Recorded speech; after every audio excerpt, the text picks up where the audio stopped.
Hola a todos, este es un capítulo más de La Capitana y hoy estamos con uno de los defensas con una amplia trayectoria y varios títulos en México, el comandante Yair Pereira.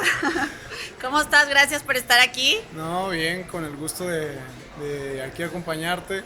Ya me he aventado algunos de tus videos, de tus podcasts, y la verdad bastante interesante. Y bueno, estamos aquí para hablar de lo que gustes. Echar chismecito, ¿no? Echar chisme del bueno. Te puedo preguntar hasta de amigos en común, que tenemos varios. Sí, yo creo que tenemos varios amigos Sí. y seguramente más de uno saldrá conocido ahí. Sí. Pero vamos a empezar por tu niñez. ¿De dónde nace tu gusto por el fútbol? Si tuviste familiares que jueguen fútbol. Sí, yo nací en Cuautla, Morelos, pero realmente no estuve ahí creo que ni 6 meses. Me crié en la ciudad de Irapuato, Guanajuato. Y bueno, el gusto por el fútbol siempre fue de niño, ¿no? No tengo familiares que hayan jugado al fútbol, ni uno. Pero siempre empecé literal en la calle, o sea, con los niños de la cuadra, de pronto en las escuelas, desde la primaria cuando se hacían los torneos de entre salones. Y desde ahí como que siempre tuve ese gusto, siempre me divertía muchísimo, era lo que esperaba yo para salir de la escuela o lo que estaba esperando en la escuela, que hubiera el recreo para ponerme a jugar con mis amigos ahí literal con un bote o con lo que tuviéramos. A veces, si bien nos íbamos teníamos pelota, pero si no, con un bote repleto ahí de basura para poder jugar. Entonces ahí es donde nace como esa inquietud, ese gusto por el fútbol. ¿Y te destacabas entre tus amigos chiquitos? Sí, al principio sí, era como que el jugador que siempre le echaba un poquito más de ganas, el que quizá tenía un poco más de talento que los demás. Y siempre fue así, siempre me tocó estar en selecciones de la secundaria, en selecciones de la prepa. Entonces siempre tenía como esa parte que me destacaba un poco dentro de mi escuela. ¿Y en qué momento es en el que tú ya decides como meterte a un equipo y ya hacerlo más en serio? Fíjate que fue grande, o sea, grande me refiero cuando tenía 13 años, o sea, no había tenido escuelitas de fútbol, siempre fue literal en la calle, en el barrio, y ahí es donde empiezo, te digo, con ese gusto, mucha gente se me acerca y me dice, oye, ¿por qué no intentas tú ir a un equipo y todo este tema? Le digo, primero no tenía ciertamente mucho recurso para hacerlo, y segunda, era como que pues a mí me gustaba jugar con mis amigos y nada más, pero sí había gente que se me acercaba, te deberías de ir a probar un equipo, te deberías de ir a probar un equipo. Y hasta que un día, gente de Chivas estaba por Irapuato, hacen unas pruebas, acudo a esas pruebas y de ahí me hacen una invitación para venir aquí a la ciudad de Guadalajara a probarme. Yo tenía ahí como 14 años más o menos.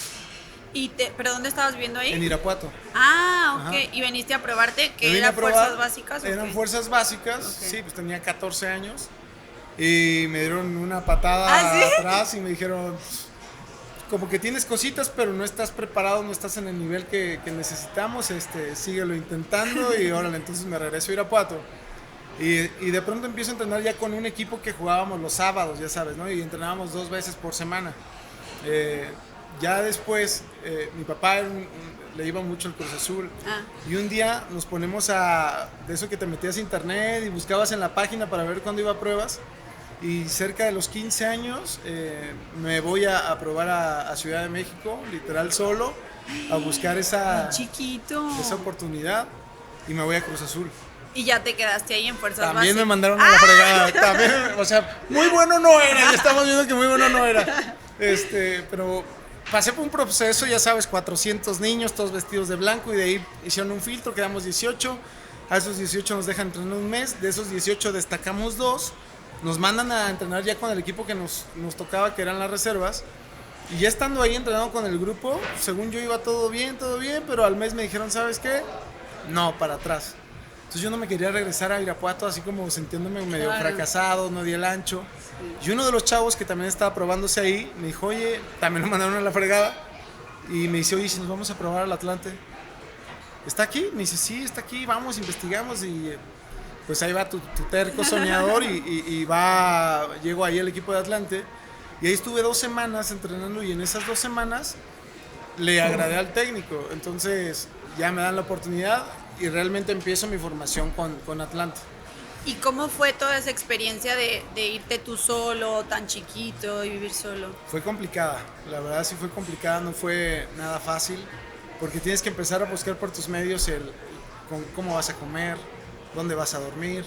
Atlante al principio no te daban casa club, entonces tenías que buscar exactamente dónde vivir. Y ahí no te pagaban, ¿no? No me pagaban ni un peso. Y tenías que trabajar. Tenía que trabajar.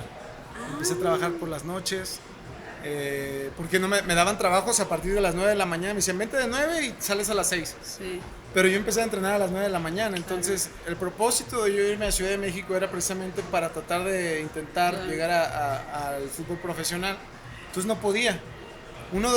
Conocí ahí una familia que tenían un negocio que limpiaban alfombras, y en restaurantes, sillas, alfombras, todo eso. Entonces entrábamos a las 12 de la noche y entraba yo a las 12 a limpiar y todo eso, y me pagaban 200 pesos por noche.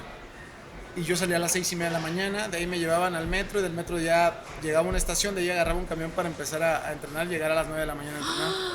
Y así es como me ganaba la vida, y con eso ya había fonditas de 35 pesos donde podías comer, ya sabes, ¿no? Yo pedía como 2 garrafas de agua, tortillas para llenarme, claro. O sea, esa era la verdad. Y así fue como empezó mi proceso. Yo me voy a Atlante año y medio, casi año y medio, y ya después se me abre la oportunidad en un partido me ve la gente de Cruz Azul, y el entrenador de Atlante habla con el entrenador de Cruz Azul y dice, mira, dale la oportunidad a este chavo, la verdad no le está pasando nada bien acá, creo que tiene condiciones. Y es Robert Dante Siboldi, que es hoy en día el entrenador de Tigres, que es el que me abre las puertas ahí en una segunda división de Cruz Azul. Voy a prueba y me termino quedando ahora sí. Y ya ahí empieza mi primer salario, y ellos sí me daban casa club. Entonces era, ya te imaginarás después. ¿Pero ahí estabas en segunda o llegué a segunda división. Ok, en segunda. Era segunda división lo que me correspondía. Yo ya tenía 17 años cuando llego a Cruz Azul. Y ahí ya me empiezan a dar mi salario. No era tanto, la verdad, no era mucho, pero bueno, me daban comidas, o sea, ya era algo más. Ya empezaba a ver un poco más el destino profesional, y la verdad feliz de haber llegado a ese club, que aparte era el equipo de mi papá. Claro. O sea, yo me sentaba de chiquito, teníamos una tele chiquita ahí en casa, y eran los partidos que veíamos de Cruz Azul. Entonces, desde ahí me aferré y dije, esta es la mía, esta no la dejo ir. Y cuando le dijiste a tu papá que te habían hablado, o sea, que te ibas para Cruz Azul, pues era el tipo más feliz. ¿Sí? Me tocó pasar igual procesos de estar en segunda división, primera A, y hasta que el profe Mesa es el que me da oportunidad de llegar a primera división. Fue la noticia más grande para mi papá. Lloraba de verme ahí, y de saber todo el proceso que me había tocado pasar, ¿no? O sea, ahorita te estoy resumiendo, pero tuve 1000 historias en ese inter mientras trabajaba, donde dormía, o sea, las cosas que tenía que hacer para...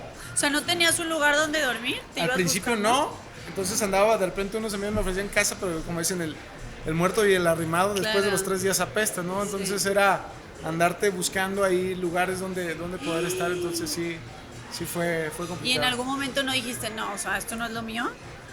De pronto te llega a pasar, porque aparte estás en una edad muy, muy pequeña, donde de pronto a lo mejor en Irapuato encontraba la comodidad de estar en mi casa con mis papás, que sabía que el alimento no me iba a faltar.